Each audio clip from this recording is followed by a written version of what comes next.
Listening to Pace Radio Network here at paceradio.net. The opinions of the individuals during this broadcast are their own and may not be the opinions of their group or other organizations they may be involved with. All medical advice during our broadcast is not a medical opinion and should be checked with your medical physician.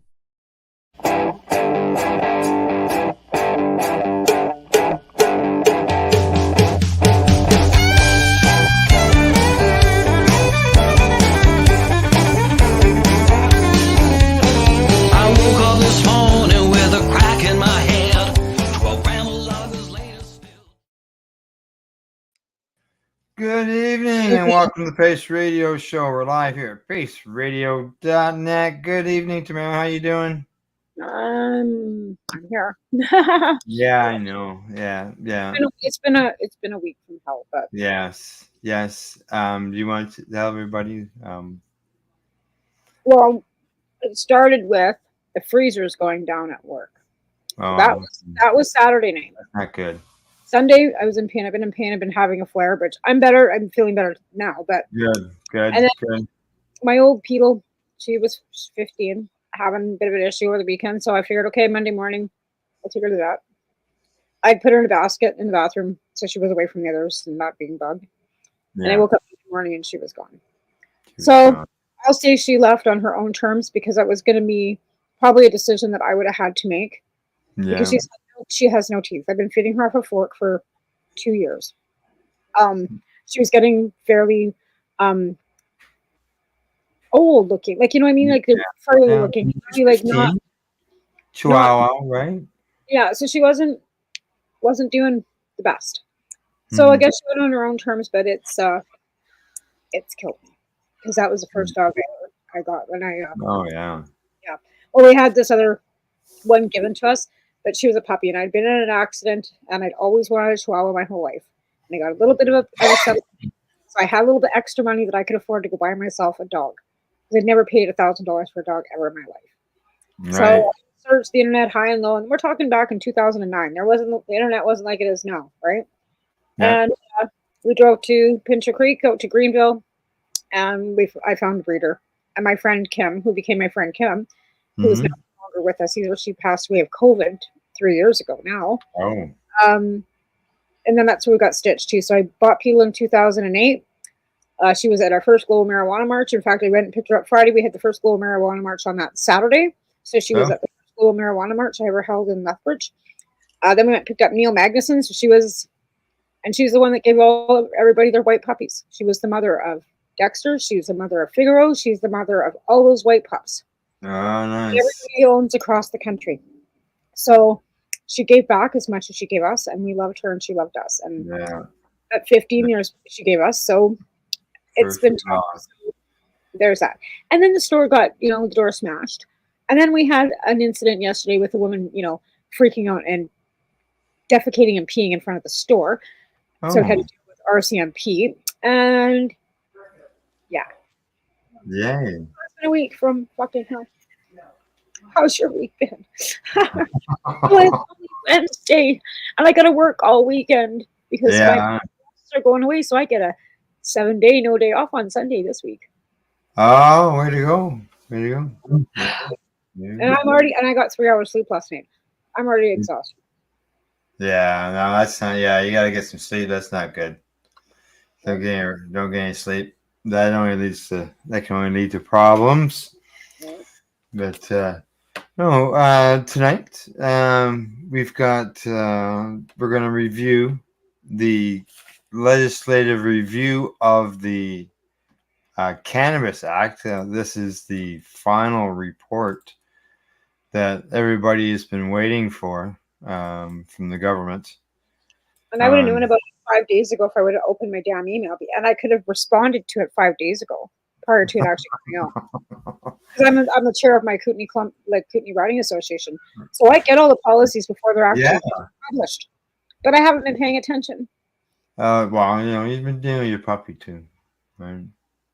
So, but this is a review that was done by a panel that involved different types of doctors, mental health doctors, as well as addiction doctors and medical doctors, and I'm not sure who all else was involved in it, but the names were there. 140. Apparently, it says there was 140 specialists and 600 independent. Yeah, that's what they talked to. Yeah, exactly. So after almost a century of prohibition, Canada became the first major developed country to legalize and regulate cannabis with the Cannabis Act. It came to force in 2018. Canada's approach to cannabis shifted from prohibition and criminalization activities with cannabis to one grounded in regulated and controlled access to minimize the risk and harms for individuals and communities. And then it goes into a long review of a wide range of impacts and the study into Impact Act, things that they were asked, to look into, such as the economic, the social environment, engagement. So they were saying we were provided with a report from Health Canada summarizing information and stakeholder perspectives it had collected in the lead up to the review. The report was published on Health Canada's website along with invitation to submit written comment. With the help of the Secretariat, we developed a comprehensive engagement strategy to allow experts and people with relative lived and living experiences to provide more detailed guidance on particular topics and to answer specific questions. We held nearly 140 engagement sessions. That's where I'm wrong on the 140. So it was engagement sessions and heard from 600 participants. We employed a distinction-based approach for our engagement with First Nation, Inuit, and Métis. So that form that we were all, told to go and look at and fill out on Health Canada. We had the panel on it, right, as well. Engagement, but in fairness, when we've got 45,000 cannabis patients in Canada, only 600 people participated in that, because that's what they're saying. 600. So out of 45,000 people, only 600 people could be bothered to go on that website and give their opinion. Now, maybe if we would have had 45,000 patients, being up and down about what their access levels are at. But again, if you read further down, which we'll get into in a bit, they still haven't wiped us out. Like we were all. No. Yeah, we'll get into that in a bit. Yeah. Now they said that what they focused on was protection of public health and public safety. They say they used an evidence approach. They applied sex and gender-based analysis, recognizing the policy that could vary impacts on different subpopulations and communities. When they say key issues based on the evidence, they say that there has been significant progress made on several of the key objectives of the legislation. That's the framework of creating the industry. I love the last one, but you go ahead and read. Yeah, steady progress in shifting adult consumers to the legal market. For the most part, adhere to rules on promotion, packaging, and labeling, including prohibitions and health claims. A significant reduction, 95% between 17 and 22, in the number of charges for the possession of cannabis, and minimizing the negative impact on such individuals from interactions with the criminal justice system. 95%. The reduction in charges. 95% reduction in possession charges. Yeah. Marginalized people, First Nations, youth, 95%. So I'm sorry if I hate everything else about the fucking Cannabis Act. I hate everything else about it.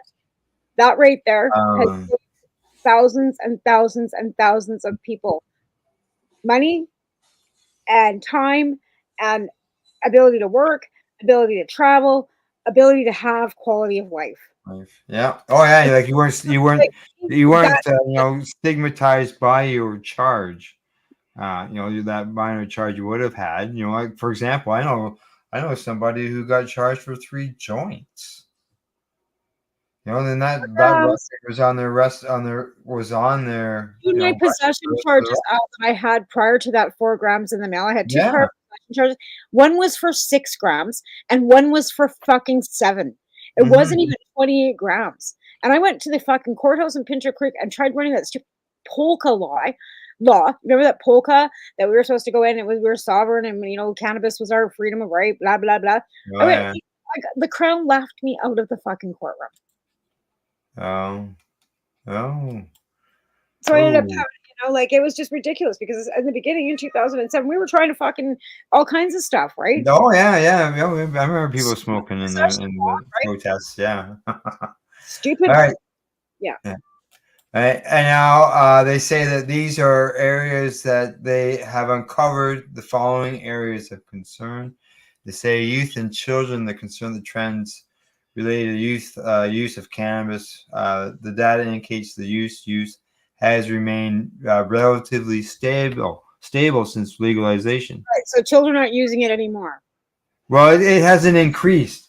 It was already high as it was. Right. We were at Again, one time we were near the top, if not right? the top country. Well, at one time for we're youth still the highest users of cannabis in the world, but our children's numbers haven't jumped significantly. It says it's stable. So when you're talking about under the age of 18, if we would have seen a significant jump in numbers on that, there would have been a problem. And you and I both know that. If the youth numbers had not stayed stable and they jumped, like, but even the numbers between 18 and 40 have increased, right? And it probably hasn't increased. It's that people are now able to be honest about their use. So I would.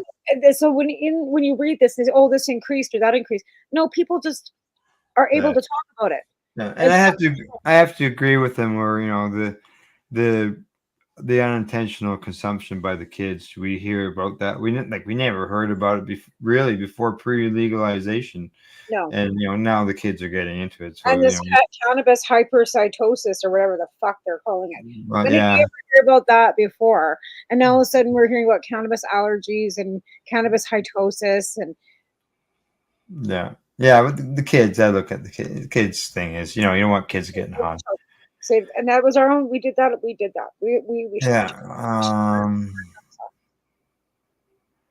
they're not the high potency products there. They said that we are increasingly concerned with the apparent shift towards consumption of high potency cannabis. I would say that's people are demanding higher THC levels because of 5 milligrams. And when it comes to smoking flower, everybody's always looking for the high THC flower, right? Yeah, but again, like when you're using extracts and stuff, but they can't use solvents still to make anything that's legal. Oh, right? We can't. No, not legally. So, right? Not like so. Any of the legal or whatever producers, they're not producing anything with any solvent. So even when you're getting one of these, oil pens, I have to wonder how are they doing that? Because they're not allowed to use solvents. How are they making this?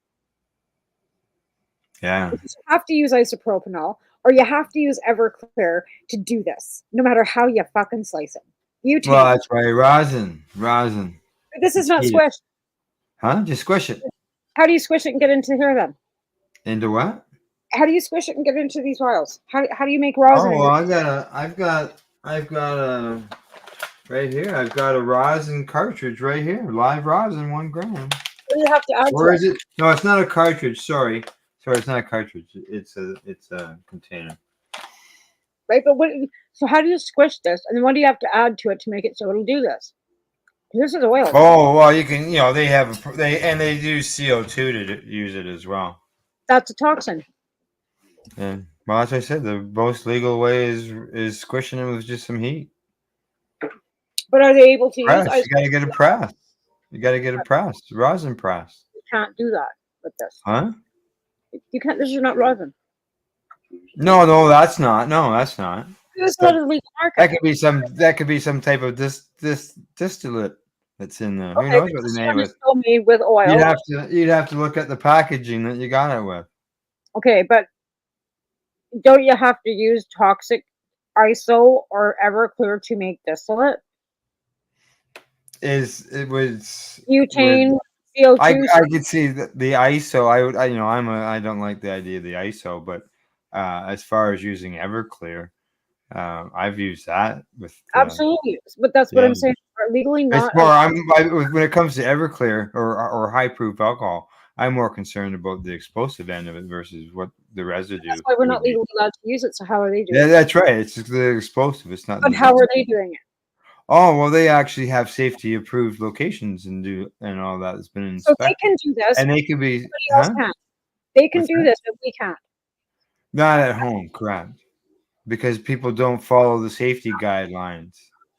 People blow themselves up in the kitchen, right? I don't know. I'm still sitting here. I'm blowing myself No, up. Yeah, you are. Sure, you are. But I know some people who aren't. true. Okay, as far as the First Nations, Inuit, and Métis communities, they say that they acknowledge the barriers and challenges of the First Nations, Inuit, and the Métis. Communities and their experience with respect to the cannabis framework, they heard consistently that they were not adequately consulted when the Act and related measures were developed, and they said that this led to some issues. And that's I'm calling BS on Yeah.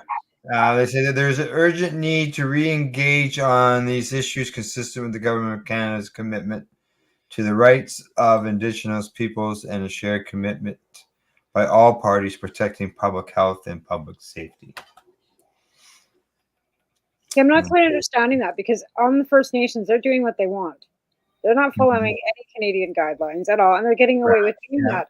In Ontario, so far. In British Yeah. Columbia, not so much, because the way the Cannabis Act is written in British Columbia, it covers all of the province, including First Nations land, which ironically is unceded territory. Yeah, I know. Yeah, yeah. What this does though is this.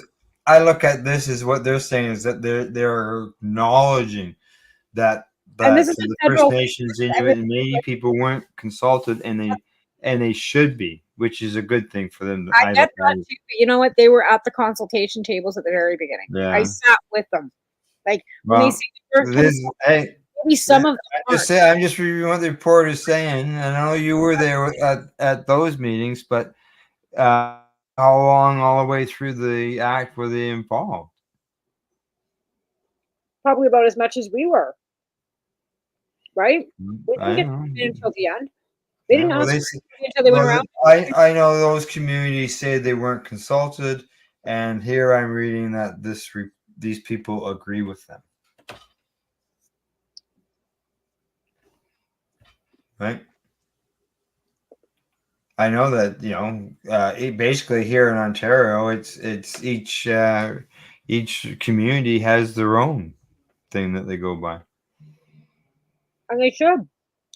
Yeah. So I'm not disputing any of yeah, that. I'm yeah, saying their own sovereign land.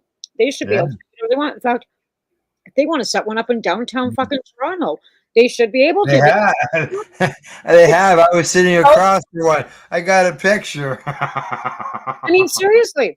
I mean, Yeah, I am. if you want to get technical about it, they can set up in my backyard if they fucking wanted to. You know, like let's be fair about it. Yeah. But when they say they weren't consulted, maybe some of them weren't.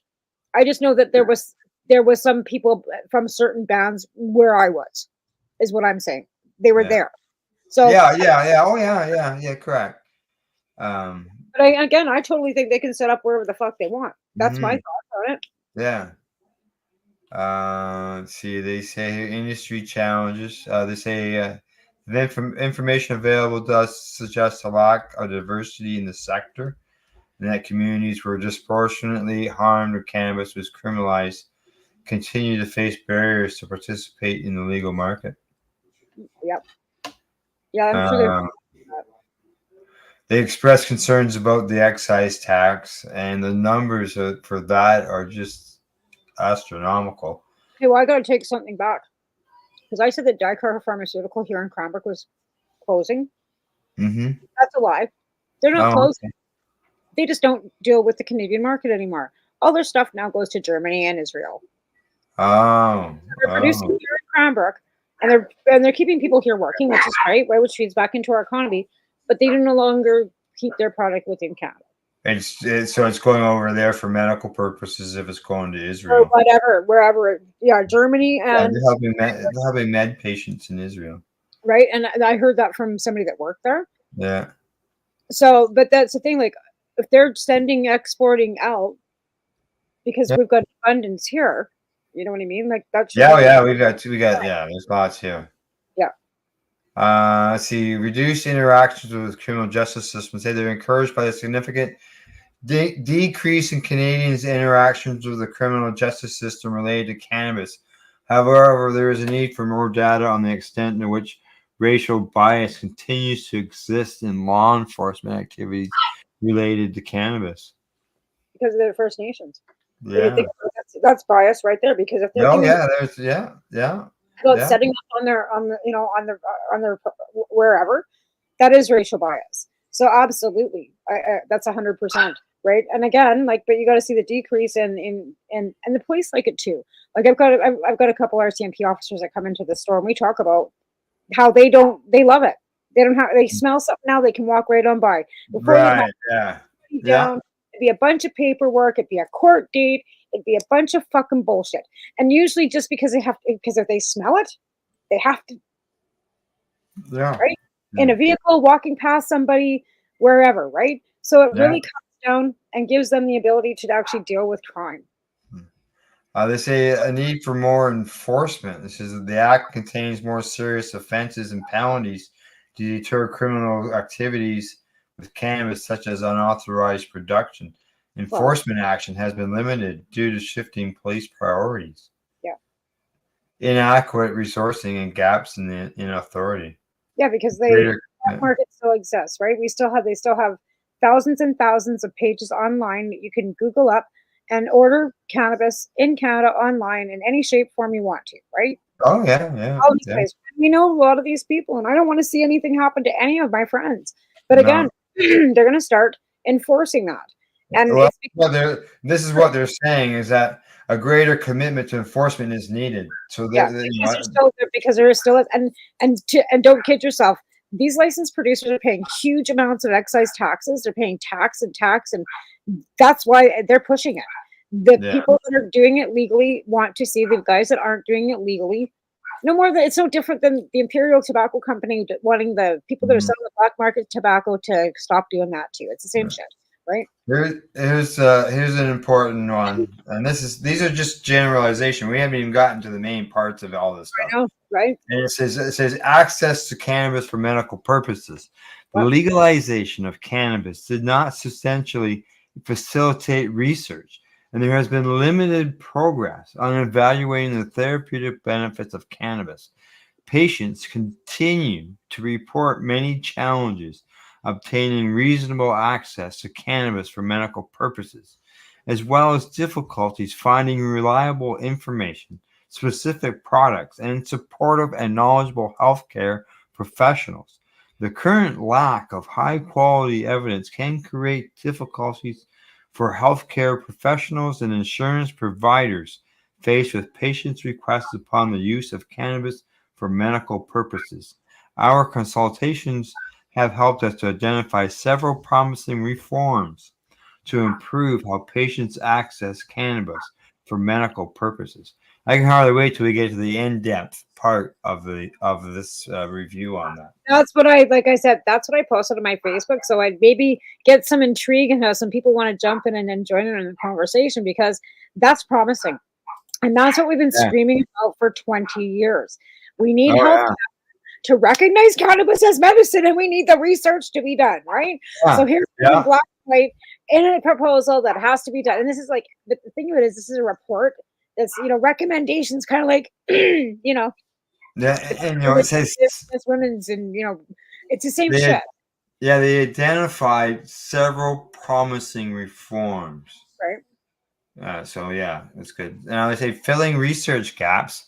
Deficiency in the evidence available impeded our ability to fully access the impacts of legalization on public health and public safety. To address critical knowledge gaps, sustained investment in surveillance and research in a range of disciplines will be required. I'll tell you why. Because there's not a lab in Canada that will fucking run the tests, because they've been told not to.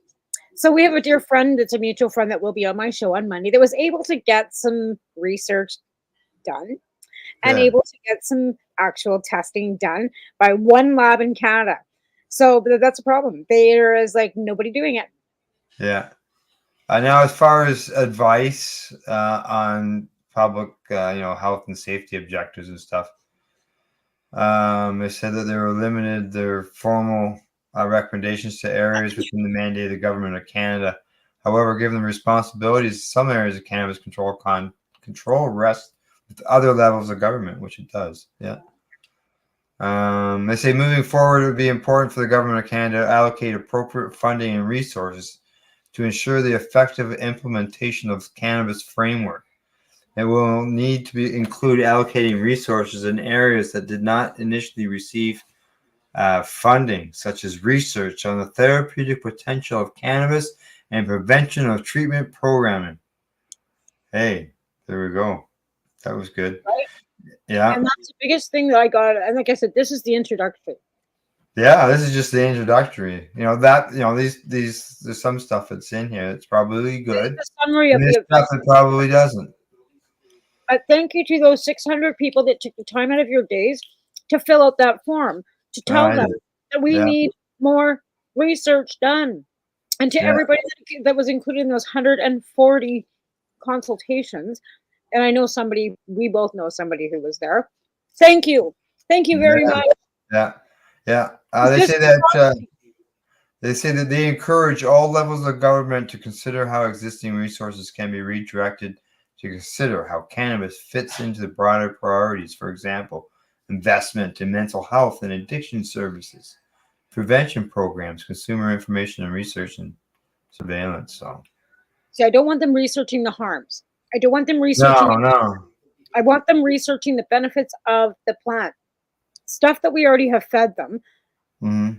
But again, we had that fellow from Israel on with telling us that all the studies out of Israel were not, nothing that's great either. So yeah, that was Nate right? There, yeah. Right, and he's saying, "Oh, those studies in Israel are," and I'm like, "Really?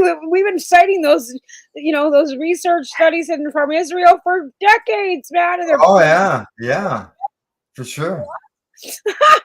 That was kind of like an eye opener. It's like, what the fuck? I know, and we still do. Israeli, you don't know the truth, right? You got to be, watching it.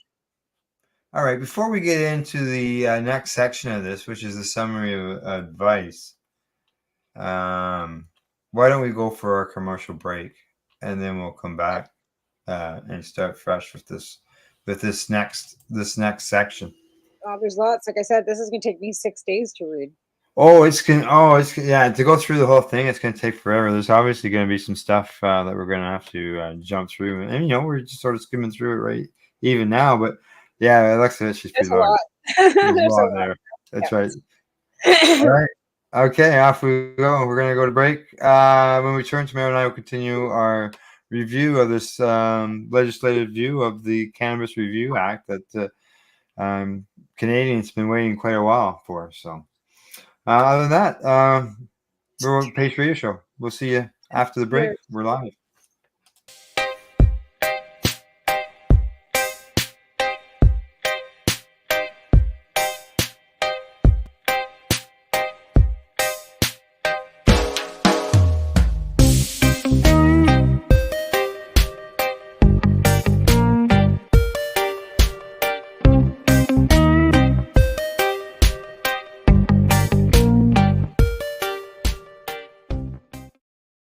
We are people advocating cannabis education here at paceradio.net. Limestone City Hydroponics is Kingston, Ontario's hydroponics shop. Take your growing to the next level and create the optimal environment with a tent kit, or maximize your yield with an ebb and flow flood table kit. Either way, Limestone City Hydroponics has more sizes and options to fit your needs. Are you looking for the power of the sun that adapts to your budget? Then look no further, as they have professional grow lighting. They have indoor grow systems that are easy and cost effective, with many options to fit your living space and lifestyle. Cultivate your growing potential. We have everything you need to succeed. And if you can't make it to the store, they offer local delivery to the greater Kingston area. Remember, when you're looking for experts to help you grow, then look no further than the locally owned Limestone City Hydroponics, 105 Sunderland Drive in Kingston, Ontario. Call them at 613-548-0420. Are you a cannabis content creator? Are you looking for a place to have your content seen? If you answer yes to both questions, then you need to check out cbgtv.com. CBGTV, broadcasting to a worldwide audience. Find us at cbgtv.com. Enjoy the buzz of legalization with Campbellford Lifestyle Shop. From lights to plant nutrients, books, consumption accessories, and more. We've got all your basics to grow or consume cannabis. Visit our info center or take a look at our piercing services and body jewelry, now available in-store through Campbellford Lifestyle Shop, 17 Bridge Street West, Campbellford. Are you looking to get your medical cannabis grow license? Limestone City Hydroponics can help patients through the process of obtaining their license to grow medical cannabis. What's that? You don't have a doctor. If you meet the medical criteria, Limestone City Hydroponics has a nurse practitioner who can assess and provide medical cannabis prescriptions. What are you waiting for? Contact Limestone City Hydroponics at limestonecityhydroponics.ca or call them at 613-548-0420. PACE Radio is the People Advocating Cannabis Education Radio Network. Legacy 420 have an awesome array of cannabis-infused beverages, from pop to Nature's Nectar's teas, all in amazing flavors. What a selection! We even have a delicious mango-infused juice, and let me tell you, it's delicious. Everything is infused in-house, so we buy our syrup from the same place where everybody else buys their syrup for their pop, and in the infusion is done in the lab. It's all canned here, labeled here, produced 100% on Tyndonega. We have two lines of drinks. One is called our Nature's Nectar. That was our original line that we came out with, and then we also have a line under the Red E brand. We have them in 10 milligrams, 30 milligram, and 60 milligram cans. What a great selection for a get-together with friends or after a long day. Remember, if you want to wet your whistle with on-site lab-tested products, come see your trusted partner. Legacy 420 out on your road.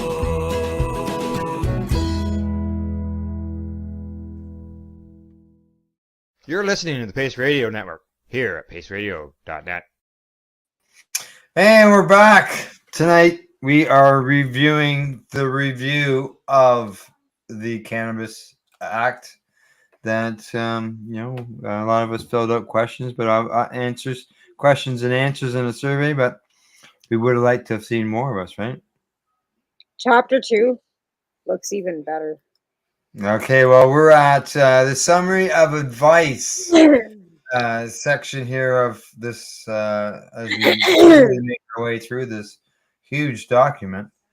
They say that for public health of the youth, they say that youth and young adults are more vulnerable to the adverse effects of cannabis. It says more needs to be done to drive change in youth behavior, to reduce prevalence of use and discourage harmful use. I'm sure. Yeah, I wouldn't doubt that they would come up with that. Where did you click onto? What's that?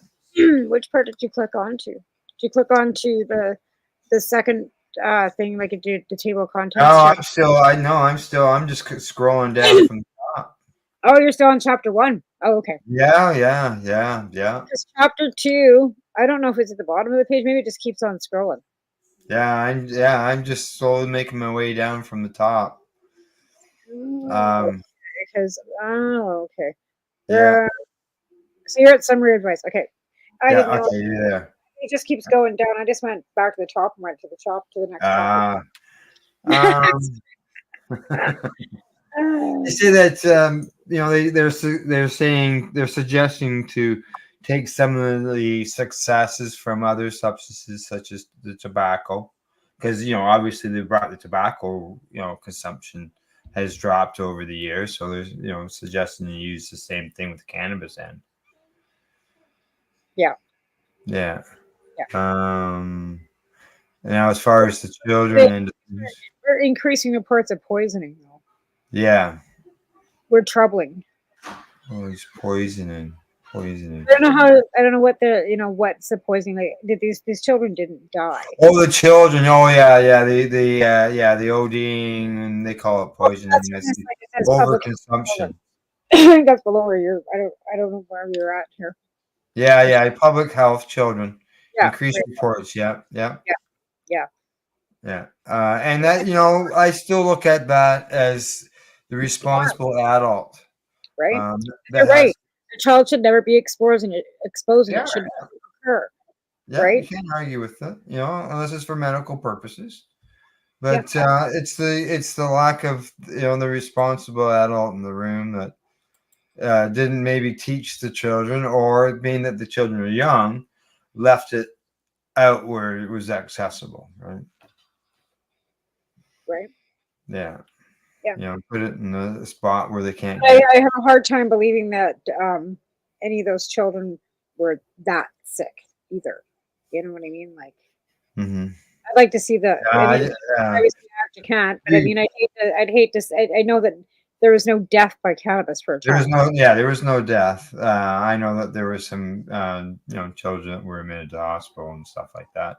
There's We people who go we to the had a hospital. wide range that we reported on the news as Well, you know, far it's as. funny because when I was talking to an ER doctor, and they do see quite a few people coming into the ER for cannabis high thesis or whatever it's called, and basically, if they went home and drank a glass of orange juice, they'd be fine, right? Right. But they Yeah. come in and they report this stuff, or they come in saying that they've smoked cannabis and it's not, Yeah.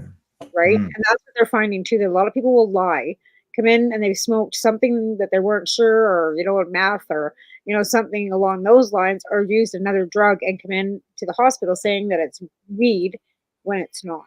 No. Those No. reports all go down as that, right? Synthetic spice or something instead. Right, like, or who Okay. knows? Public health thing for the adult end of stuff was the concern about the shift towards higher THC limits. They say that in recent studies suggesting increases in healthcare presentations, including for psychosis. A mix of policy instruments should be used to mitigate risks. And they said if the current trend towards higher potency cannabis cannot be halted or reversed, then Health Canada should be ready to restrict or prohibit certain products to protect Canadians from associated harms. But then So they'll just they're saying that they should be looking at maybe putting restrictions on concentrates, like as far as the age of the person, the amount of just go to the black THC. market. The more regulation, the more restriction you put on a legal market or anything, you're just adding. You might as well be adding. Oh yeah. That's it. That's not even reasonable thinking. But again, we still have time to respond to this. Yeah.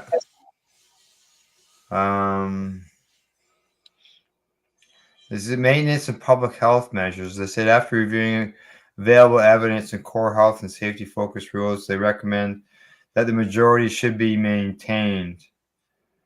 And that includes, not visible to youth, plain packaging, staying away from things that are appealing to youth, like in Quebec, with their apricots and stuff like that, right? Like kids don't like apricots.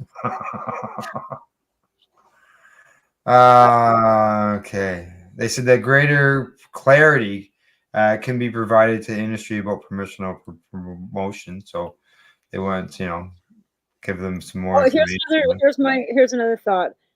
People are looking for higher THC because they're medical patients, or yeah. hurting, and if Yeah. they fear that their back isn't hurting, maybe if they used a higher level of THC, their back would hurt less. So maybe what people are seeing with the recreational market is they're seeing that their usage is more medicinal because they now have access and it's legal and they don't have to hide anymore. And that's why we're looking for higher THC, because like every medication, sometimes you have to change things up. Yeah, right? and as we know, the stores are not supposed to be medical stores. They're only recreation. Pops, and you can buy suppositories, and what about that nice balm? Yeah. The facial scrub. Hey, let's sit around the fire tonight. And wash our faces. Yeah. Let me scrub you down, Al, with this lovely cannabis scrub. Now, help you with that suppository at our party. Like we were talking about before, if people were soaking tampons with vodka and using them as a suppository, that would then become an issue.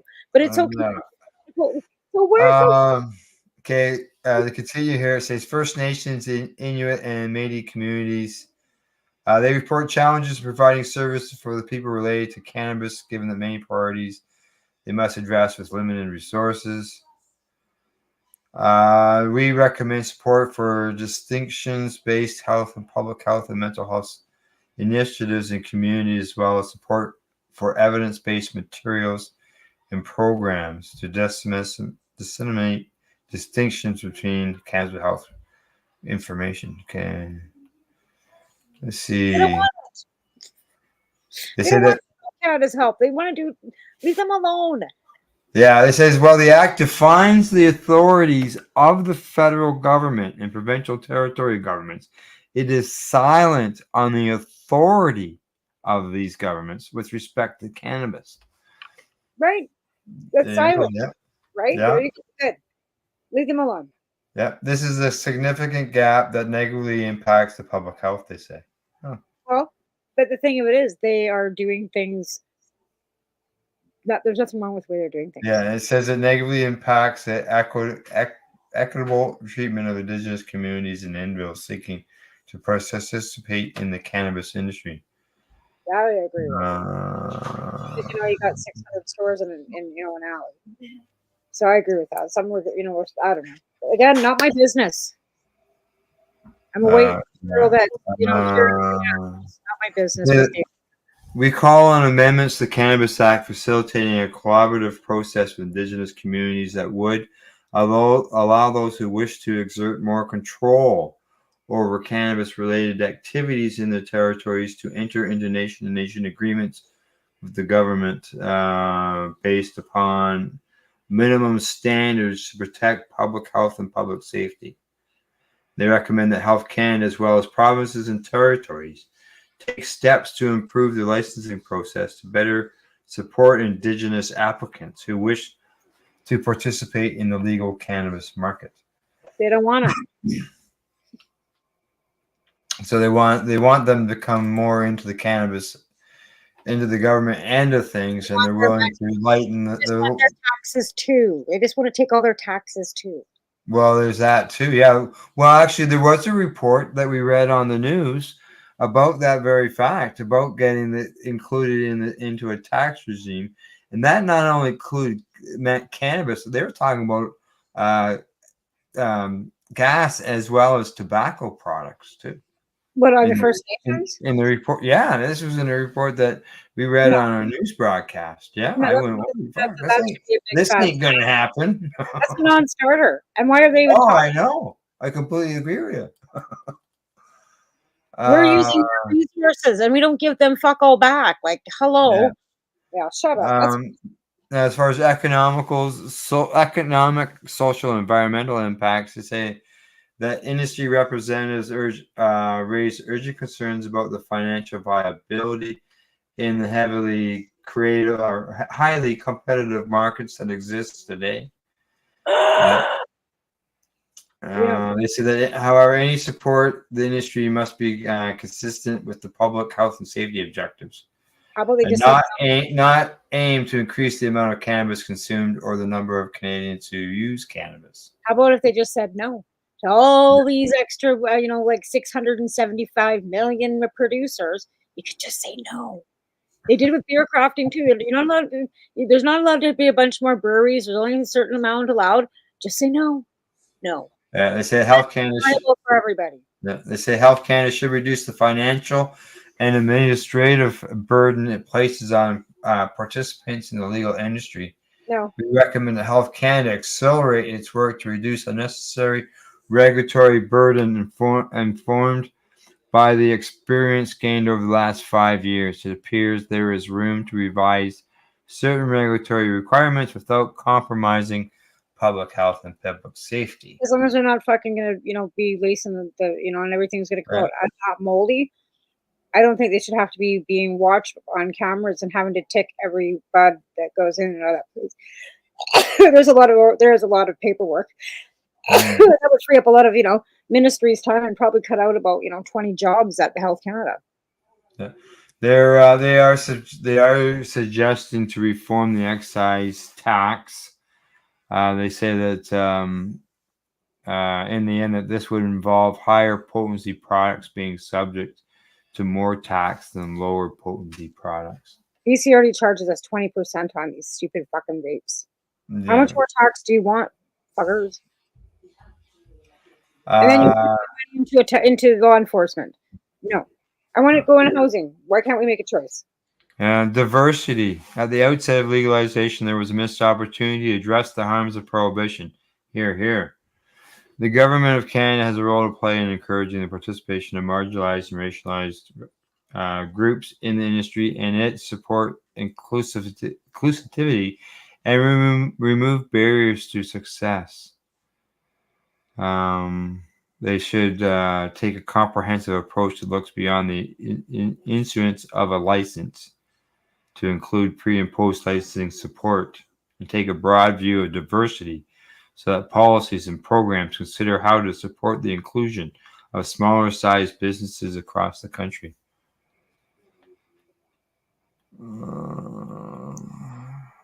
Adult access. I say it has improved since the Act came into force in October of 2018. Yeah, there's more stores, obviously. Right? Yeah. We actually haven't got any new ones. Like the ones that we got when it first opened, there's been no new ones added. You say that they observe some areas that ease of access normally in the north was a bit of an issue. They said one of the issues that we heard most about was the amount of THC permitted in edible cannabis products. Here. Glad they recognize that. Well, industry stakeholders favored increasing the limit to encourage consumers to shift to the legal market. Public health and stakeholders opposed this, citing concerns that the potential impact on child poisonings. Oh my God! Cannabis-related emergency room visits and mental health impacts. Given these concerns, we believe Health Canada should maintain the current limit of 10 milligrams of THC per package and continue to develop the knowledge base in this area to determine whether there are conditions under which the limit could be raised without unduly impacting public health. Oh, boy. 10 milligrams. Here's the thing. Does that mean that those unresponsible adults that have allowed the kids to have access to cannabis have ruined it for those for the rest of people that want the increase, whether they're patients or not, because it doesn't matter whether you're patient or not. There's still the limit is still 10 milligrams, even if the patient is buying directly from the LP. Yep. Why not have at least a minimum? Get allow the patients access. They just kept all the black market bakeries alive. Oh yeah.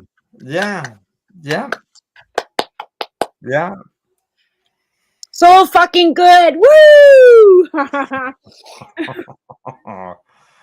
Oh, okay. Criminal activity and displacement of the illicit market. Consumers who wish to access legal regulated cannabis can do so, and they're encouraged by the evidence that we have seen on the transition. Okay, but they say more needs to be done. They're encouraged that the legal access has reduced some of the negative social impacts on individuals, so some of the stigma has been reduced, especially in terms of interactions with the justice system for the possession of cannabis, which we're really happy to see that it's down by 95%. However, they're concerned with the criminal activity that persists outside the legal framework. The illicit production and sale of cannabis poses dangers to public health.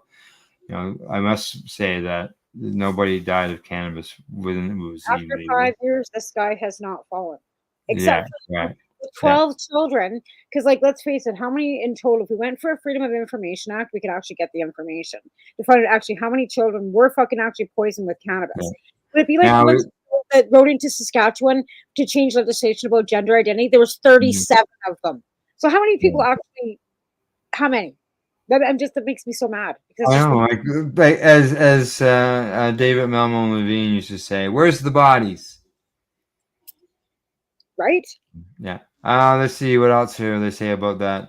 They say that part of the problem with the legal market is because the inaccurately labeled cannabinoid content.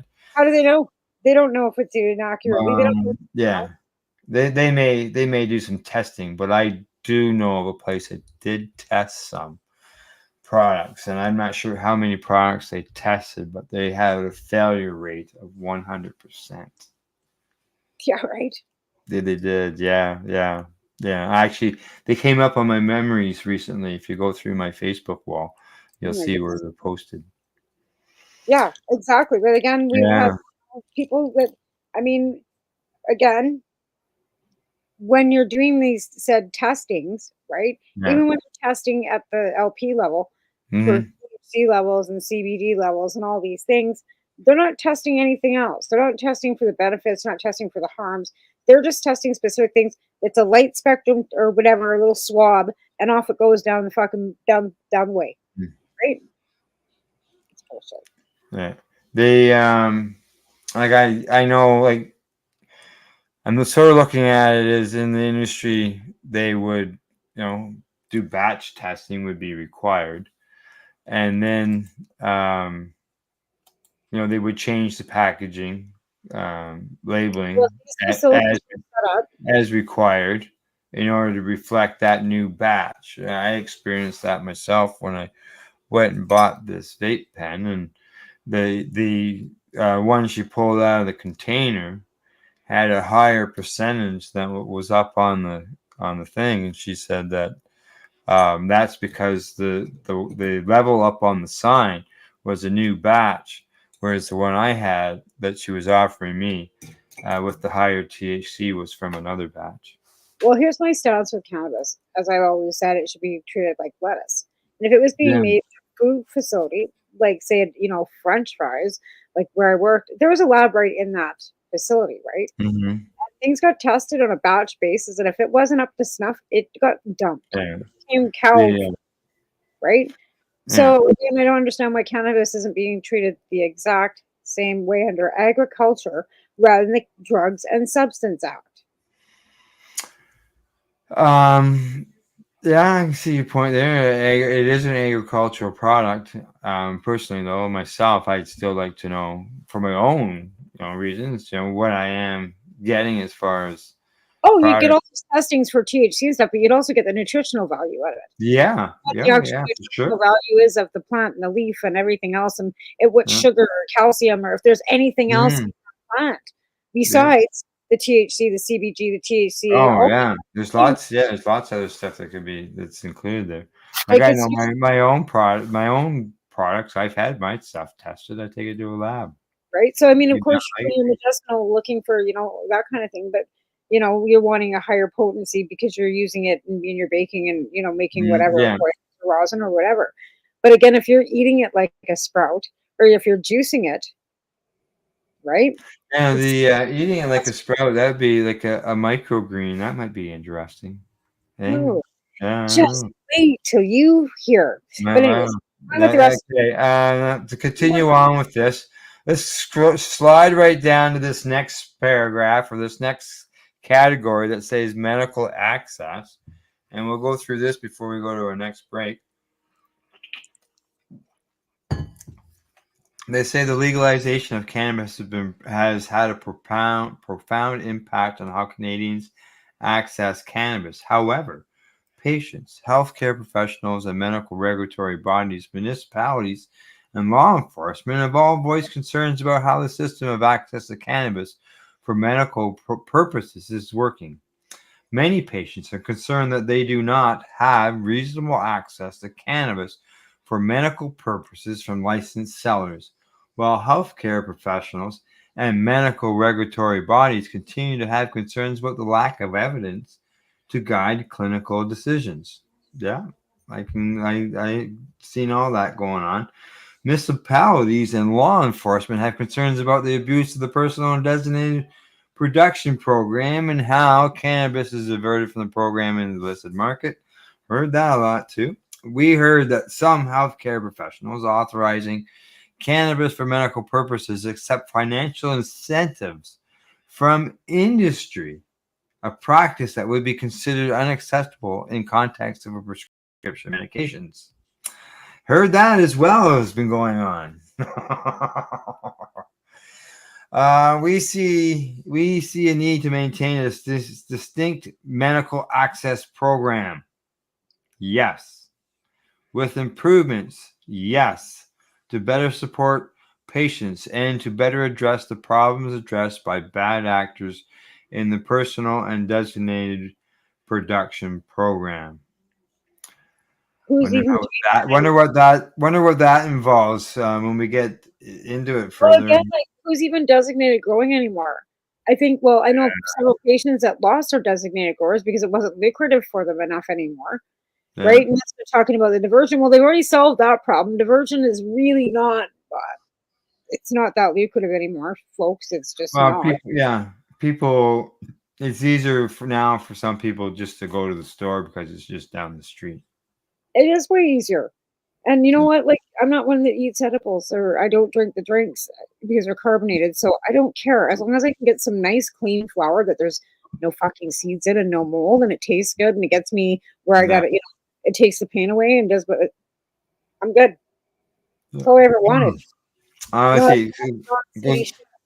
It goes on to say that we appreciate that there are still significant gaps in the evidence base and recognize that cannabis is not a suitable treatment for all individuals and all health conditions. Exactly. Just like cheeseburgers aren't for all individuals either. That's right. Nor is its use risk-free. At the same time, there is a need to continue to support patients to access cannabis for medical purposes. Clinical guidance is required to increase the knowledge and understanding of healthcare professionals relating to cannabis for medical purposes. Of course, the program has to remain. Are they going to risk putting an adult at 14 years in jail because they wanted to save the child from seizures? No. Well, are they going to put adults in jail for having has to. Then they're recommending? You know, like plant, like if they took the medical program on, how many of us that don't? Well, I don't. Myself personally, you're not going to stop growing your plants. No. You're not. No, I'm still growing plants. Right. So if you didn't have your licensing, if they took that away because they didn't feel you needed it, you would then become a criminal. It would come and you still have your 4 plants, correct? You still have 4 plants. But I mean, if 4 plants aren't going to maintain your no. Right? So you would have to have a good year. Right. Well, again, but so you would then still have to maintain for your health the plant count that you've got, but they took that away from you, and there was no way of getting it back because they just yanked the whole program out. Well, I'm sure we'd be back in court, but you know what I'm saying? Like that would be like when they decided to take our plants away from us completely. Oh yeah, send it that in. That was nasty. That was really nasty of them. Now they're not recommending to take that away, but they are recommending that there should be some changes done. Now they say in their view, an important improvement to the medical access regime would be the establishment of an in-person pharmacy access channel. They say they recognize that establishing a pharmacy access channel cannot happen overnight. It requires regulatory changes from Health Canada in consultation with the interested provinces and territories. Fucking way they would go. What's that? I knew that was going to be. Oh yeah. And you know, pharmacists rejected this, and now they've obviously changed their tune on things. Well, you know, because it's not as easy to hand out hydromorphine anymore. It's so easier to hand out cannabis, and they got to make money. Right. Yeah, they say pharmacy access would have benefits for patients by addressing concerns about delays with mail delivery and product shortages, and would allow patients to consult with pharmacists and discuss potential drug interactions or side effects. Now, we had Dr. Daniel Bear on the program, and he's dealing with his survey there at Humber College, and he's dealing with pharmacists in order to get information to pharmacists in order to educate them. And so I look at that as educating the educated, because obviously pharmacists are educated. Where else are they going to get the information if they don't talk to them? Yeah, and getting it right directly from the people, there's nothing wrong with that, obviously. They say that Health Canada has made progress in reducing the number of registrants for personal and designated production license.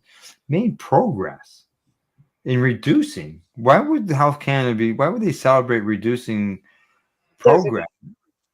reducing the number of registrants. Like, hello.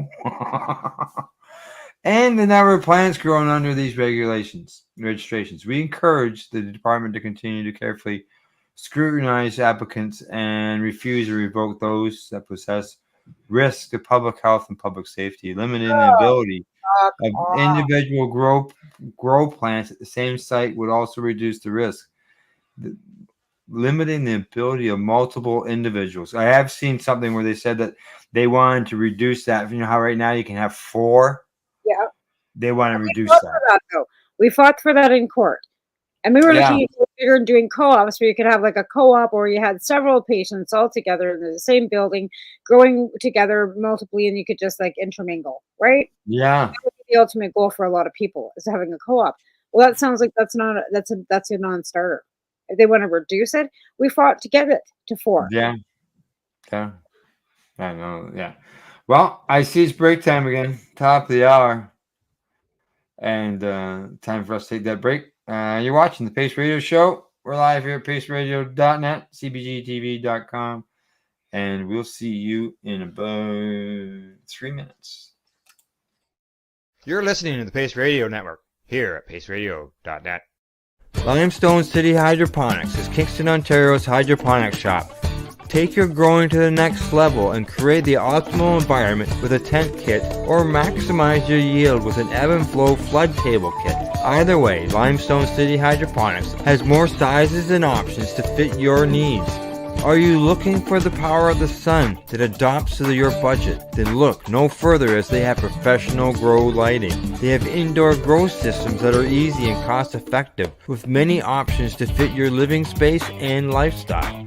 Cultivate your growing potential. We have everything you need to succeed. And if you can't make it to the store, they offer local delivery to the greater Kingston area. Remember, when you're looking for experts to help you grow, then look no further than the locally owned Limestone City Hydroponics, 105 Sunderland Drive in Kingston, Ontario. Call them at 613-548-0420. Are you looking to get your medical cannabis grow license? Limestone City Hydroponics can help patients through the process of obtaining their license to grow medical cannabis. What's that? You don't have a doctor. If you meet the medical criteria, Limestone City Hydroponics has a nurse practitioner who can assess and provide medical cannabis prescriptions. What are you waiting for? Contact Limestone City Hydroponics at limestonecityhydroponics.ca or call them at 613-548-0420. What do you find at paceradio.net? People advocating cannabis education. Enjoy the buzz of legalization with Campbellford Lifestyle Shop. From lights to plant nutrients, books, consumption accessories, and more, we've got all your basics to grow or consume cannabis. Visit our info center or take a look at our piercing services and body jewelry, now available in-store through Campbellford Lifestyle Shop, 17 Bridge Street West, Campbellford. Cannabis edibles are an effective way to manage pain and other ailments, especially when you deal with your trusted partner, Legacy 420, in Tyendinaga Mohawk territory. You see, we lab test every product on site to ensure proper dosage every time, which is critical when consuming cannabis edibles. All Legacy 420 edibles are made by our classically trained baker and chocolatier, and we also have super tasty vegan options.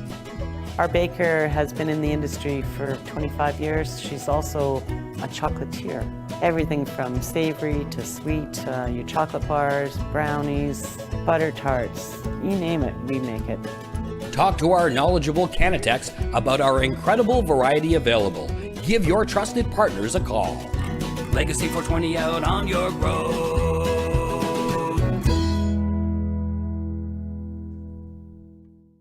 You're listening to the Pace Radio Network here at paceradio.net. And welcome back to the Pace Radio Show. Tonight, Tamara and I, we are reading through the review of the Cannabis Act that was handed down by the expert committee that went through it. There was 5 or 6 different professionals, doctors, so on and so forth, that went through things. And we're almost, can you believe it? Here we are, an hour into the show. We're almost done the first chapter. Yeah, it's you know, it's Like pretty I said, long. when you sent that to me, like I sent you the email. I didn't realize you'd already. I didn't know anything about it, but I got that email. But like I said, it had been in my inbox for 5 days. So, so I was thinking of like, and then you sent me the thing, and I opened it up and went, "Oh my god, this is gonna take me 6 days to read." Oh yeah, it's huge. It's huge. You know, I have seen some reports, some comments and stuff like that from people on different social media end of things. But I thought, no, myself, I want to read it in depth, you know, quite a bit of it to see what's going on. Yeah, And there's no point. You can't comment on because something you haven't yeah, read. because there are some good things that we're seeing in there. Hey, like I said, 95% drop in Yeah, criminality for possession of cannabis, and like that's incredible. And that's only for 2 years too. To be fair, like it was only to 2022. It was from 20, was it 2018 to 2022? that'd be So 3 years. yeah, three Yeah. years. So this isn't even 2022, and I'm sure it's probably again 95%. Hmm. Yeah, no, yeah. The number of arrests, no doubt, are down, and that's a good thing. Yeah. Right. On to the next little section here within chapter one. It says research and surveillance.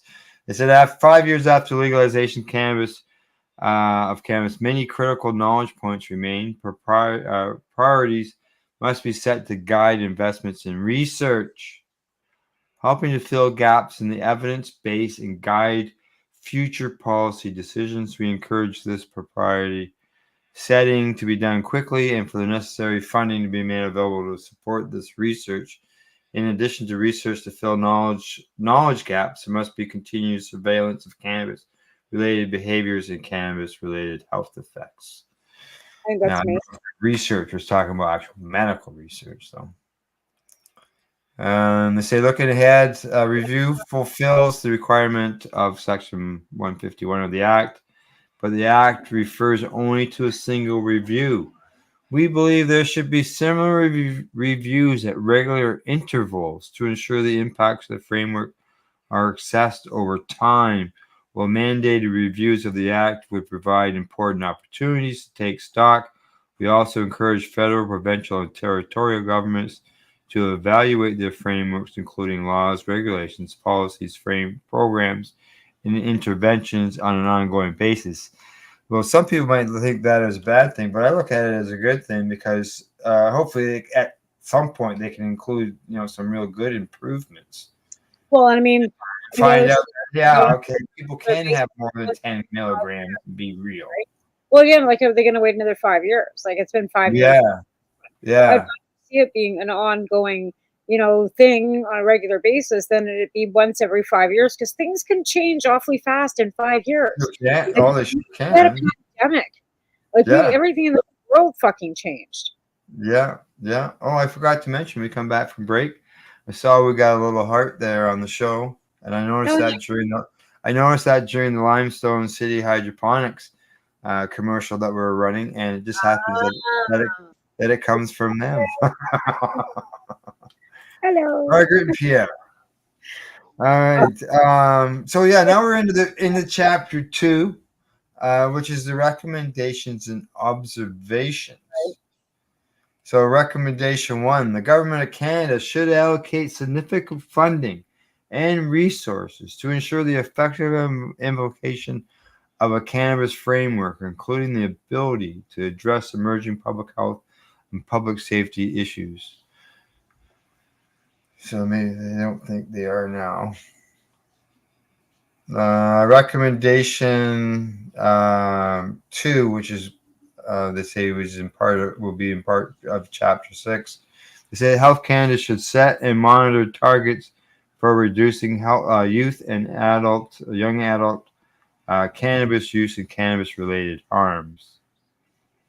Number 3, Health Canada should redouble its efforts to inform Canadians about the potential risks to children that can arise from accidental exposure to cannabis products, no matter where it's coming from, whether it's legal or illegal, and yes.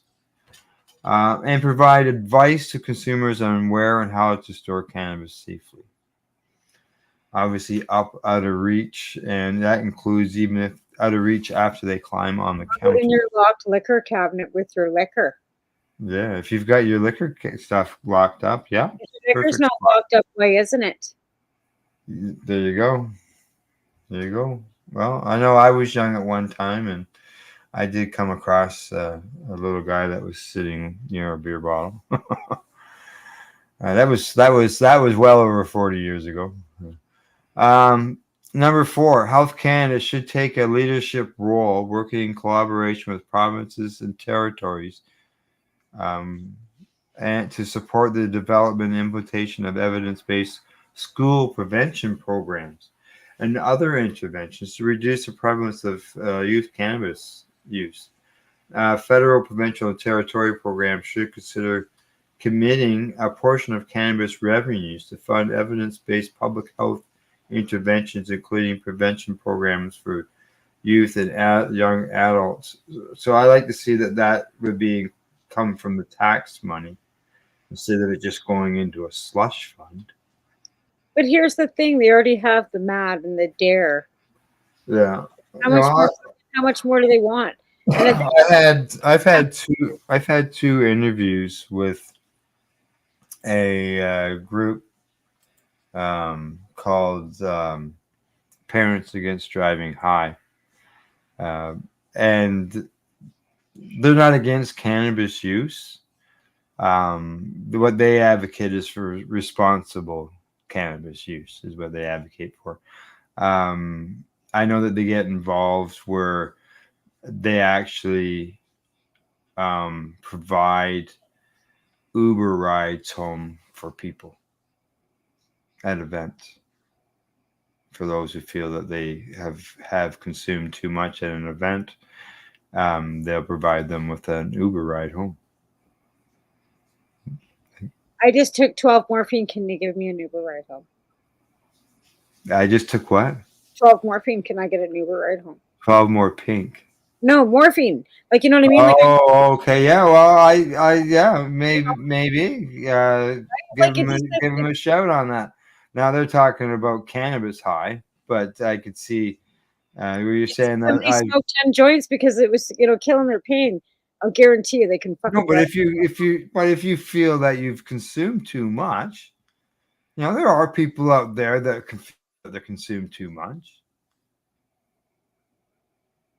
Okay. We're not all have super tolerances of cannabis. There's still people. No, I know there's people. I've seen it happen myself. People who green out. I get it. I totally get it. Okay, so that's a good program. I'm not saying it's a bad. I look at that as being good. As long as you're not being judgy about it and trying to, Right. Yeah. Like I asked them, like, do you get in like Quebec? Okay. When cannabis was first legalized, they had a educational program that had pictures with people with extended necks. What? Yeah, I'm serious. Just look it up, man. Yeah, I couldn't believe it. You know what? The RCMP had that kind of propaganda back in 2005 too, because I went in to get my fingerprints. My mom handed me this thing, and this is your brain on marijuana. It looked like your brain on meth, but it was the propaganda the RCMP was pushing out back in them days too. Don't kid yourself. They all spilled out that your brain on meth with a bunch of holes in it, but they were saying that cannabis did that, and you could take a picture of my brain. I'm sure there's no fucking holes in it. And if there is, it's only because of shit. Like right. I just did a quick search, and I'm not using the right words. I just thought I'd see if I could bring it up. What were you trying to bring up? Oh, here we go. Here you go. Here we go. Okay. It says, here's. I can't bring up it's a video. Can you bring it up on? Hey, here you go. Okay. See this, for example. This isn't the neck photo. Can you see the ears on this in this? There's no way cannabis can do this. But the risks are real. Oh, So so are saying you risking? Are you risking that to happen? Okay, and here we go. Oh God, just the Okay, propaganda, right? Like it's just here we propaganda. go. Here we go. Oh my fuck. Here we go. Who in the hell's got a neck like that? Come on, right? Well, it's like I was saying that night on the show. Like they got that guy standing at the car and he's like got a doobie bouncing around him. He's got his keys and he's staggering to get his. Oh, I've only had a couple beer and Yeah. one joint. I'm gonna drive home. Right. Yeah, right. Yeah. But it's not. It's the beer going here and the doobie on one side, and so it's the combination of both of them, right? But it's like Yeah. No. doobie beer, but You know, yeah, I have no problem with a public, a PSA type, public service announcement about, responsible driving, whether it's alcohol or cannabis, but keep it real, right? Don't get into all this. I Don't get remember. into this joint that's floating through the air. And, I remember specifically Mick Mann going and taking some road tests after he had smoked a joint. I think he passed with flying fucking colors. And the road report never did come out to be published because everybody that they tested passed with flying colors. And they were trying to show that you shouldn't be driving and smoking weed, and it didn't go so well for them. mm-hmm. What year was that? I don't know. 2018. No. Yeah. Now I know Pat H. We talked to them about a school where they go into the schools and do educational, and they do. But yet again, like I said, it's not like didn't seem to me anyways. I didn't feel like it was the DARE program of scaring people. Okay, let's see. Recommendation number 5: Health Canada should establish a representative youth advisory board on cannabis to provide mechanism to engage with youth and young adults on cannabis and related issues. This forum should allow young Canadians to share their knowledge, insights, and feedback on cannabis policy, regulatory initiatives, and non-regulatory programs that would affect them and their peers. So that would be basically, it's just an advisory board that would, I don't know how often it would meet type things, but let's see. Next, number 6. Health Canada should take steps to mitigate the risks associated with cannabis products that contain higher qualities and concentrations of THC, including working to establish a definition of higher potency cannabis products and applying additional health warnings. Wow. That inform consumers about the elevated risks of these products. Maybe some of these neck pictures or ears. We offer a separate recommendation on the use of tax policy to desensitize the consumption of higher potency cannabis products. If the current trend towards consuming higher potency cannabis cannot be halted or reversed, then Health Canada should be ready to implement additional product regulations to be effective and regulatory measures that should be accompanied by strategies to prevent the illicit market from occupying this market segment. Well, you have to. If you don't want the illicit market to accommodate the high THC segment, you have to provide it in the legal market, or it's not going to change any. No. Right? The more you say no, the more people want it. Yeah. Oh, yeah, for sure. It's some of these recommendations stink. Yeah. Oh yeah, there's going to be. Oh yeah. We're not gonna love them all. There's no way. Health Canada number 7. Health Canada should maintain key promotion and plain packaging and label requirements, including restrictions on characteristics that are appealing to youth, child-resistant packaging, and limits on the use of logos, colors, and branding that are aimed at protecting cigarettes children. these days. What's that? Have you seen the package of cigarettes these days? Oh, I've seen some stuff recently. It was they're black. and the promoting they've got is like ugly fucking pieces of black lung and people with Oh tracheotomy. yeah. They got the grossest shit on there. So that's supposed to be non-appealing to people. But there's no colors anymore. They're all black. They're all black and white, are they? Yeah, there's no colors. Like everybody goes in, can I get, exported gold? No, man, what's that mean? They're all black.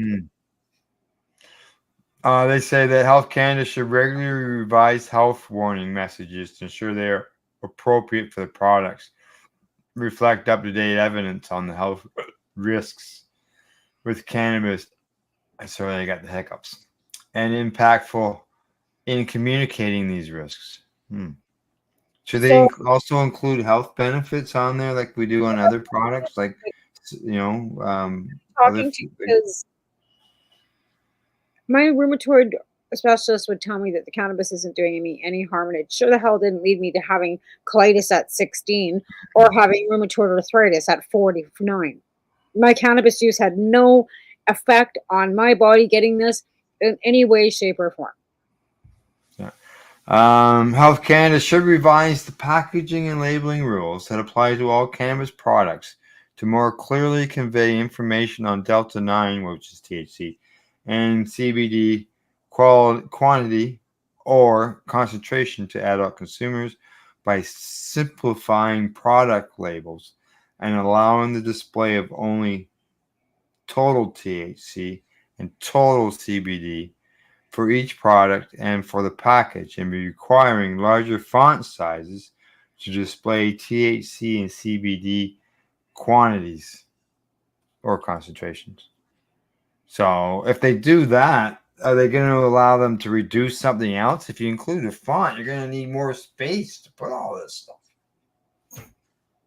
Right? But I understand, make it so it's more readable, but maybe there might be about Delta 9 being not good by itself.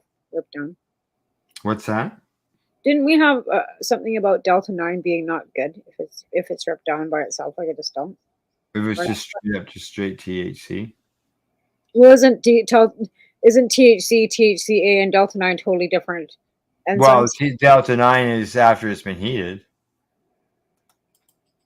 Okay, well. You got THCA and then the Delta 9 version. I can't pronounce that word. Right? Decarboxylation.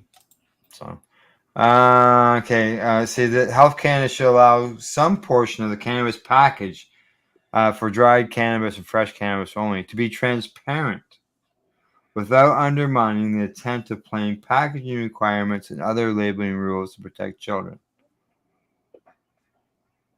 So if it's transparent, you got to be able to see through it, right? So would that clear thing still be considered plain packaging? It'd be back to baggies. Yeah, back to baggies. There are some bags out there that are on the market that do have windows in them. Yeah, absolutely they do. And I actually don't mind that because you get tired of eeny, meeny, miny, which one's the best. You can't see shit. You can't look at it. You can't see it anymore because of COVID. And you get it home and it's like, oh, that's not really what I wanted. Okay. Oh, all right. Yeah. Hello. Yes. They say that Health Canada should revise the packaging and labeling rules to allow for the display of certain symbols that convey useful information to the consumer. For example, symbols related to organic certification or recycling, ensuring that permitted symbols do not serve as an inducement to youth or non-consumers. Oh my fucking codes. They really got a thing about saving the children. Oh yeah. They say that Health Canada should revise packaging and labeling rules to allow for the use of QR codes on product labels to convey factual information to consumers within the constraints of what is currently permitted on labels in cannabis promotions. So, I don't go into stores often enough, but could they, if that's not already permitted in stores, they could add those QR codes in store. Yeah. Right. And that would make it. That would make it like I've walked into some stores. The few that I've been in, and you just see a chart of what's all available, but there's not a lot of information. That's why I don't go to those stores. They can deliver out here too, but they got a website, right? You can go to a website, then you get pictures like the old days. At least the store I use. Okay, I'm going to cover 2 more recommendations here, and then we'll wrap up the show. But obviously, we're going to keep going through this. So, okay, now number 14. Health Canada should develop a standard dose or unit dose as appropriate for different classes of cannabis. The development of a standard dose should be prioritized and accompanied by regulatory amendments to require it as an element on cannabis product labels. So what could a standard dose look like? A gram? Yeah, like would it be like a milliliter, half a milliliter? Would it be something that was 1 to 1 to 1 to 1 to 1 type ratio where you've got ridiculous, to be honest. Yeah, like I can see where they're coming up with a standard dose because of the medical, right? On the medical end, that will take research to do, right? So Correct. they need to figure out how much they're going to spend on research to figure out. Yeah, and would that be on because like every strain is different, and every licensed producer should have in their sites have been doing this right from the goddamn beginning. Oh, I completely agree. Yeah, none of this. But no, now we're 5 years behind on research, and now if we didn't outlaw it 100 years ago, we lost out 100 years of time, right, in order to be able to do all this research. Right now, we're at the beginning instead of and you're right. There's so many different strains, but every licensed producer should not be required to facilitate a lab and break down and start doing some fucking research. And it takes the federal government, I guess, giving them money to do so. Do the designated funds towards research. Pick 10 of the big ones and 10 of the little ones, and help 20 labs get 20 labs running. Right. Anyway. Yeah. Now the last recommendation here in this section is that Health Canada should be vigilant with its regulatory enforcement efforts, with priority given to taking action against regulated parties who do not comply with the rules that protect youth, and take action when regulated parties repeatedly demonstrate non-compliance. So that is going after the legal market for not doing things, not complying with things. That's what that is. So there you go. This is there's lots in here. And but to be fair, even with the gaming and licensed tobacco, legally you cannot sell a lighter to a kid under the age of 19. And if you're selling them contraband, that's part of Tobacco Act. Even if it's just a lighter, but they can pick them up at the dollar store, right? Yeah. So I only ask for ID at the dollar store then. They should be, but they don't. Apparently, the kids come in the store thinking I'm going to sell them a lighter. I'm like, "Where's your ID?" Oh, only 16. I says, "You ain't getting that lighter. I can't sell you smokes, so why would I sell you a lighter?" Yeah. What do you like with a lighter? Like, you can't buy weed either because you're not old enough. And if you know what I'm saying, like, can't buy tobacco. What do you need a lighter for? Right? Like, what do you need a lighter for? You're 16. Like, seriously. Maybe it's time. Light the campfire, Gail says. Yeah, light the campfire. Yeah, okay. In the middle of winter. Anyway, that's a good idea. Here we go. I looked it up. Lighter regulations in Canada. To meet Canadian standards, lighters must be sold within the name of the Canadian distributor, importer, and the bilingual warning. Keep out of the reach of children. Can you buy a lighter under 18? Well, here's a scoop. Generally speaking, no federal law stops anyone of any age from purchasing lighters. But hold on a second. Just because there aren't any nationwide laws doesn't mean every store will hand one over, no questions asked. So obviously you're the one you're asking questions. Now, where is this printed at? This was just a quick Google search. And this comes to us from an article that was published 2 years ago, and it's from California. So, Like I said, that I asked my boss, and she said no sell to the kid under 19. well, there you go. Boss says that's the store rules. I don't want Whether it's law or not, to say them. that's the position You the can't store buy is cigarettes taking. until you're 19. You don't need a lighter until you're 19. So you don't, yeah. So, and matches would be the same thing. We actually still have matches. If somebody asks for matches, we do have them. We don't Oh, sell yeah. Yeah. if you buy a pack of cigarettes and ask for lighter or matches. Well, I used to just, they were always there where mom's cigarettes were. So. I mean, not very many people use matches anymore. I don't think they're not very often. No. Anyway, that's like I said, it's a heavy read. It's a lot to read. It is a heavy read. It is heavy. There's there's sections in here on the medical end of things that gets a lot more in depth. And I just just going through this, it's things that people should know. Yeah, and again, 95% drop in cannabis possessions in Canada.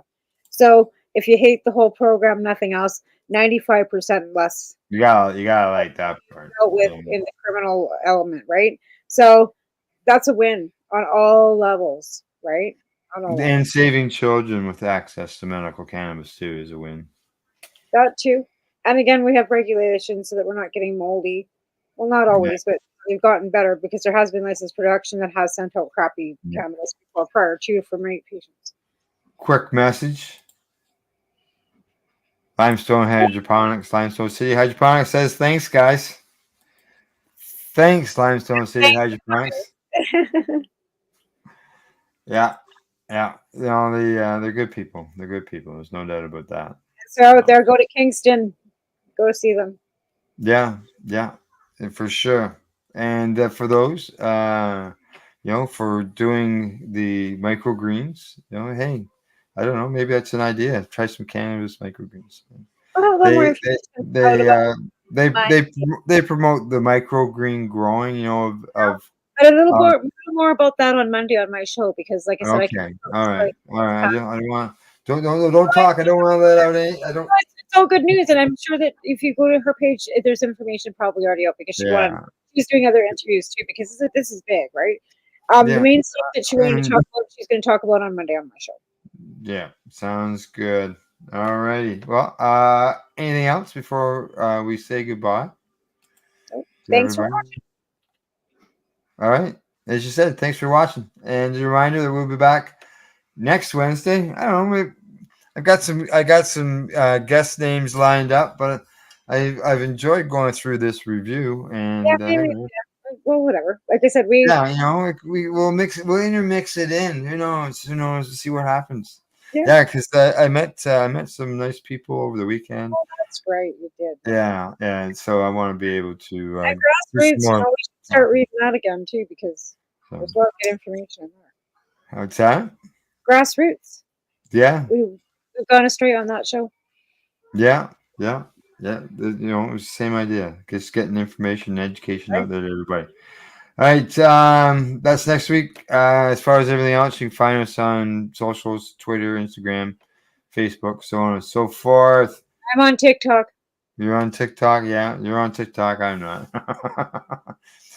And thanks as always, legacy420.com, Campbellford Lifestyle Shop, and our friends at Limestone City Hydroponics.ca. Thanks to you and to everybody else for tuning in. We'll see you all next week, and have a good night.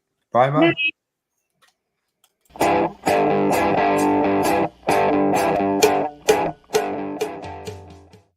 The opinions of the individuals during this broadcast are their own, and may not be the opinions of their group or other organizations they may be involved with. All medical advice during our broadcast is not a medical opinion and should be checked with your medical physician. You're listening to the Pace Radio Network here at paceradio.net.